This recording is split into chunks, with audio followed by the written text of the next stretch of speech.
Ер нь Монголын говь бол тэр зэгтээ баруун зүүн талаас авахгүйд ингээ бүтэн тойроод одоо суур шанах шиг сэг болсон.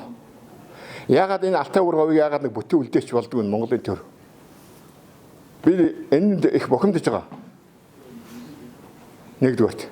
Хоёрдугаарт онгойсон болгоно, ашигтай гэсэн болгоно, юмтай гэсэн болгоно бүгдийг нухна гэж юусэн байхгүй шүү дээ. Бид нар бас ардаа, амьдралтай, үр хөвгттэй, хойд ирээдүйтэй улсууд тийм учраас энийг бид үлдээх ёстой.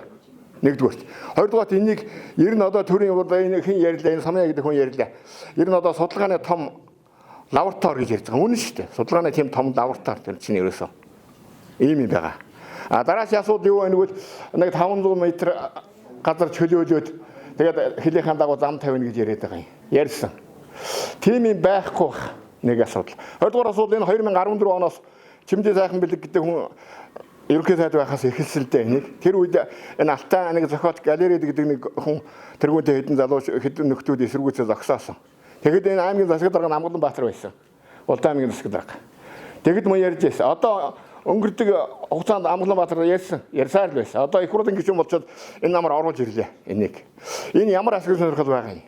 Гансуугийн дарганараас хэдэн төгрөг автсан болов гэж би одоо эргэн хүн жогсмын хөдөлгөөд харж байгаа шүү. Гансуугийн дарганараас ингээ хэлчихлээ гэж яг уу намайг тэр шоронд байшин хийвд хийчихэн дүү яг уу. Би Баянгар аймгийн Баян өндөр сумын эргэн жогсом гэдэг хүн байна. Нутаг орны төлөө дуурахгүй бид дуурахгүй хэн дуурах юм? Алтай уур говийг тэр атсан гэсэн тэнд одоо бидний өвөг дээсүүд ярьдаг штеп.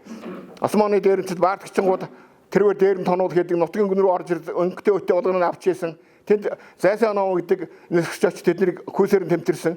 Тооротын заставын цэргүүдийг эх орноо хамгаалж яхад нь бүгдийн хоолойг нь гэрчсэн штеп.